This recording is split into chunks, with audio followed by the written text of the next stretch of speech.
प्रतिरोधों के निकाय का प्रतिरोध। प्रतिरोधों के निकाय का प्रतिरोध हो गया। प्रतिरोधों के निकाय का प्रतिरोध। श्रेणी क्रम में संयोजित प्रतिरोध। श्रेणी क्रम में संयोजित प्रतिरोध हो गया। श्रेणी क्रम में संयोजित प्रतिरोध। यह प्रतिरोधों के इस संयोजन को श्रेणी संयोजन कहा जाता है। यह श्रेणी संयोजन और ये है पार्श्व संयोजन। ये क्या है? पार्श्व संयोजन है। पार्श्व क्रम संयोजन। इन प्रतिरोधों के इस प्रकार के संयोजन को पार्श्व क्रम संयोजन कहते हैं। पार्श्व क्रम संयोजन क्या कहते हैं इसको? पार्श्व क्रम। श्रेणी क्रम में संयोजित प्रतिरोधक। श्रेणी क्रम में संयोजित प्रतिरोधक हो गया। संयोजित प्रतिरोधक। संयोजित प्रतिरोधक हो गया। संयोजित प्रतिरोधक। V is equal to V1 plus V2 plus V3। V is equal to IR। V is equal to IR। V1 is equal to IR1। V2 is equal to IR2। V3 is equal to IR3। IR is equal to 1R1 plus 1R2 plus 1R3। RS is equal to RS is equal to R1 plus R2 plus R3। R3 हो गया। R3 RS is equal to R1 plus R2 plus R3। R3 हो गया। RS is equal to R1 plus R2 plus R3। पार्श्व क्रम में संयोजित प्रतिरोधक। पार्श्व क्रम में संयोजित प्रतिरोधक हो गया। पार्श्व क्रम में संयोजित प्रतिरोधक। क्रम में संयोजित प्रतिरोधक हो गया। पाया जाता है कि कुल विद्युत धारा I तथा संयोजक के प्रत्येक शाखा में प्रभावित होने वाली पृथक धाराओं के योग के बराबर होता है। I is equal to I1 plus I2 plus I3। I is equal to V बटे RP। V बटे RP। प्रत्येक प्रतिरोधक में ओम का नियम लागू करने पर हम प्राप्त करते हैं I is equal to V बटे R1। I2 is equal to V बटे R2। I3 is equal to V बटे R3। V बटे RP is equal to V बटे R1 प्लस V बटे R2 प्लस V बटे R3। R3 1 बटे RP is equal to 1 बटे R1 plus 1 बटे R2 plus 1 बटे R3। 1 बटे R3 हो गया। 1 बटे R3। 1 बटे R3 हो गया। 1 बटे R3। P is equal to V Q बटे T। P is equal to V Q बटे T is equal to VI। VIH is equal to VIT। H is equal to I square RT। इसे Joule का तापन नियम भी कहते हैं। इसे जूल का तापन नियम भी कहते हैं। इस नियम से यह स्पष्ट है कि किसी प्रतिरोधक में उत्पन्न होने वाली ऊष्मा दिए गए प्रतिरोध में प्रभावित होने वाली विद्युत धारा के वर्ग के अनुक्रमणपाती। वर्ग के अनुक्रमणपाती। नंबर 2 दी गई विद्युत धारा के लिए प्रतिरोध के अनुक्रमणपाती तथा उसी समय के अनुक्रमणपाती होती है जिसके लिए दिए गए प्रतिरोध से विद्युत धारा प्रभावित होती है। व्यवहारिक परिस्थितियों में जब एक विद्युत संयंत्र को किसी ज्ञात वोल्टता स्रोत से संयोजित करते हैं तो I is equal to V बटे R। I is equal to V बटे R हो गया। I is equal to H is equal to I square RT। H is equal to I square RT हो गया। H is equal to I square RT। Is equal to I square RT। P is equal to VI।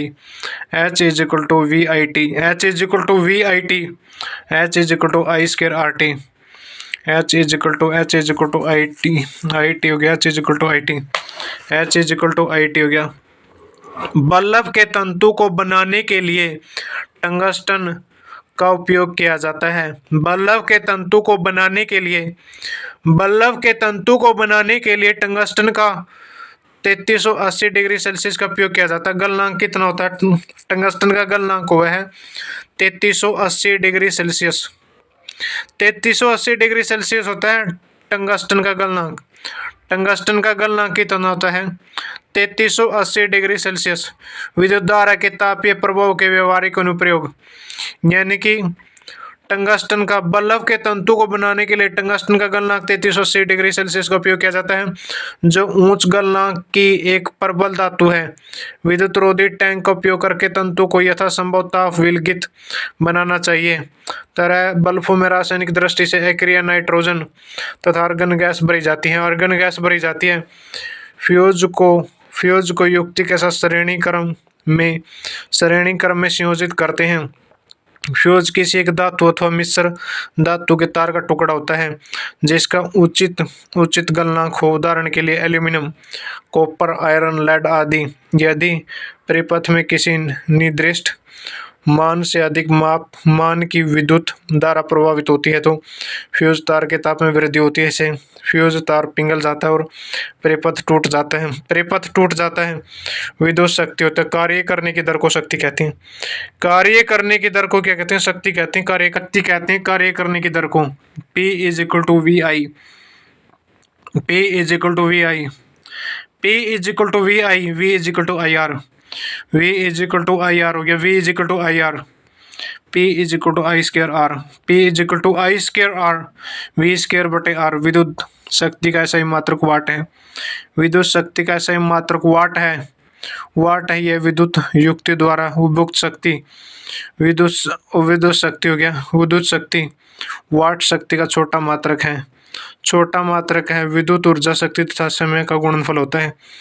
1 kilowatt hour is equal to 3.6 into 10 की power 6 joule. 1 kilowatt hour is equal to 3.6 into 10 की power 6 joule. 1 kilowatt hour is equal to 3.6 into 10 की power 6 joule.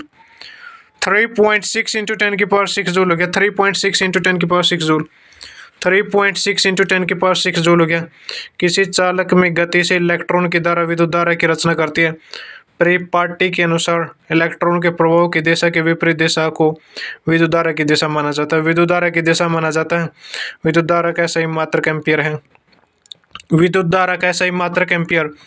विद्युत धारा का सही मात्रक क्या ampere है? विद्युत धारा का सही मात्रक। विद्युत धारा का सही मात्रक क्या एम्पियर है? विद्युत धारा का सही मात्रक एम्पियर है। पार्श्व क्रम में संयोजित। पार्श्व क्रम में संयोजित प्रतिरोधों के समुच्चय का तुल्य प्रतिरोध आरपी निम्नलिखित संबंध द्वारा व्यक्त किया जाता है। 1/Rp is equal to 1/R1 plus 1/R2 plus 1/R3। किसी प्रतिरोधक में अक्षित अथवा उपभुक्त ऊर्जा को इस प्रकार व्यक्त किया जाता है। W is equal to V into I into T। विद्युत शक्ति का मात्रक वाट है। विद्युत शक्ति का मात्रक वाट है। जब A विद्युत धारा वोल्टेज विभवांतर पर प्रभावित होती है तो परिपथ में उपभोग शक्ति 1 वाट होती है। 1 वाट होती है। विद्युत ऊर्जा का व्यवहारिक मात्रक किलोवाट घंटा किलोवाट हाउस है। 1 किलोवाट हाउस है 3.6 इंटू 10 की पावर 6 जूल है। 3.6 इंटू 10 की पावर 6 जूल है। 3.6 इंटू 10 की पावर 6 जूल। 3.6 विद्युत धारा के चुंबकीय प्रभाव हो गया मैग्नेटिक इफेक्ट। मैग्नेटिक इफेक्ट हो गया। Magnetic effect Hans Christian hosted 1777 से 1851। 19वीं शताब्दी के अग्रणी वैज्ञानिकों में से एक हैंस क्रिश्चियन होस्टेड ने विद्युत चुंबकत्व को समझने में एक निर्णायक भूमिका निभाई। सन 1920 ईस्वी में उन्होंने अकस्मात यह खोजा कि किसी धातु के तार में विद्युत धारा प्रभावित करने पर पास में रखी दिक्सूची में अवक्षेप उत्पन्न हुआ। अपने परीक्षणों के आधार पर ओस्टेड ने प्रमाणित किया कि विद्युत तथा चुंबकत्व परस्पर संबंधी प्रकट नहीं है तथा उनके अनुसंधान ने आगे जाकर नई प्रौद्योगिकियों जैसे रेडियो, टेलीविजन, तंतु प्रकाश आदि का सर्जन किया। उन्हीं के समान में चुंबकीय क्षेत्र की तीव्रता का मात्रक ओस्टेड रखा गया। चुंबकत्व का मात्रक क्या रखा गया? ओस्टेड। चुंबकत्व का मात्रक क्या रखा गया? ओस्टेड रखा गया। हैंस क्रिश्चियन ओस्टेड 1777 से 1851। 19वीं शताब्दी के अग्रणी वैज्ञानिकों में से एक हैंस क्रिश्चियन ओस्टेड ने चुंबकत्व को समझाने में एक निर्णायक भूमिका निभाई। 1820 ईस्वी में उन्हें अकस्मात यह खोजा कि किसी धातु के तार में विद्युत धारा प्रभावित करने पर पास में रखी दिक्सूची में अवक्षेप उत्पन्न हुआ है। अपने परीक्षणों के आधार पर ओस्टेड ने प्रमाणित किया कि विद्युत तथा चुंबकत्व परस्पर संबंधी प्रकट नहीं है तथा उनके अनुसंधान ने आगे जाकर नई प्रौद्योगिकियों जैसे रेडियो, टेलीविजन तथा तंतु प्रकाश आदि का सर्जन किया। उन्हीं के समान में चुंबकीय क्षेत्र की तीव्रता का मात्रक ओस्टेड रखा गया। चुंबकीय क्षेत्र और क्षेत्र रेखाएं। किसी दिक्सूची की सुई के दोनों सिरे लगभग उत्तर और दक्षिण दिशाओं की ओर संकेत करते हैं। किसी दिक्सूचक की सुई के दोनों सिरे लगभग उत्तर और दक्षिण दिशाओं की ओर संकेत करते हैं। उत्तर दिशा की ओर संकेत करने वाले सिरे को उत्तरोन्मुखी ध्रुव अथवा उत्तर ध्रुव कहते हैं। दूसरा सिरा जो दक्षिण की ओर संकेत करता है उसे दक्षिणमुखी ध्रुव अथवा दक्षिण ध्रुव कहते हैं। विविध क्रियाकलापों के द्वारा हमने यह प्रक्षेपण किया कि चुंबकों के सजातीय ध्रुवों में परस्पर प्रतिकर्षण तथा विजातीय ध्रुवों में प्रति आकर्षण होता है। आकर्षण होता है। दिक्सूची का दक्षिणी ध्रुव चुंबक के उत्तरी ध्रुव की ओर संकेत करता है। उत्तरी ध्रुव की ओर संकेत करता है। दिक्सूची का उत्तरी ध्रुव चुंबक के उत्तरी ध्रुव से दूर की ओर संकेत करता है। दूर की ओर संकेत करता है। दूर की ओर संकेत करता है। किसी क्षण चुंबक के चारों क्षेत्रीय राशि में चुंबकीय क्षेत्र एक ऐसी राशि है जिसमें परिमाण तथा दशा दोनों होते हैं। किसी चुंबकीय क्षेत्र की दिशा में मानी जाती है जिसके अनुदेश दिक्सूची का उत्तर ध्रुव उस क्षेत्र के भीतर गमन करता है तथा इसी परिपाटी के चुंबकीय क्षेत्र रेखाएं चुंबक के उत्तरी ध्रुव से प्रकट होती है तथा दक्षिणी ध्रुव पर विलगन हो जाती है। दक्षिणी ध्रुव पर विलगन हो जाती है। विलगन हो जाती है। विलगन हो जाती है। चुंबकीय क्षेत्र रेखाओं पर अंकित तीर के निशानों पर ध्यान दीजिए। चुंबक के भीतर भीतर चुंबकीय क्षेत्र दिशाओं की दिशा उनके दक्षिणी ध्रुव से उत्तर ध्रुव की ओर जाती है तथा चुंबकीय क्षेत्र रेखा एक बंद वक्र है। चुंबकीय क्षेत्र रेखा क्या है? बंद। दक्षिण हस्त अंगुष्ठ नियम, right hand thumbs rule. Right hand thumbs rule हो गया। किसी विद्युत धारावाही चालक से संबंध चुंबकीय क्षेत्र की दिशा ज्ञात करने का एक सुगम उपाय नीचे दिया गया है। एक सुगम उपाय नीचे दिया गया है। कल्पना कीजिए कि आप अपने दाहिने हाथ में विद्युत धारावाही चालक को इस प्रकार पकड़े हुए हैं कि आपका अंगूठा विद्युत धारा की दिशा की ओर संकेत करता है तथा आपकी उंगलियां चालक के चारों ओर चुंबकीय क्षेत्र के क्षेत्र रेखाओं की दिशा में लिपटी होगी।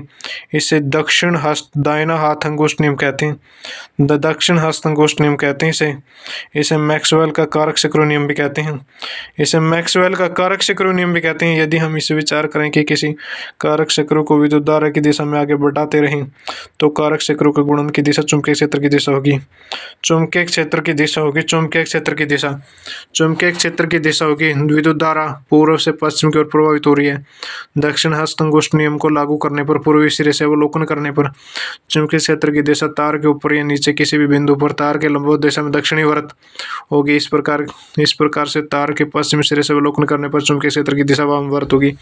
चुंबकीय क्षेत्र की दिशा वामवर्त होती है। विद्युत धारावाही वर्ताकार पास के चुंबकीय क्षेत्र के किसी विद्युत धारावाही चालक के कारण विद्युत चुंबकीय क्षेत्रों से दूर की व्युत्क्रम में निर्भर करता है।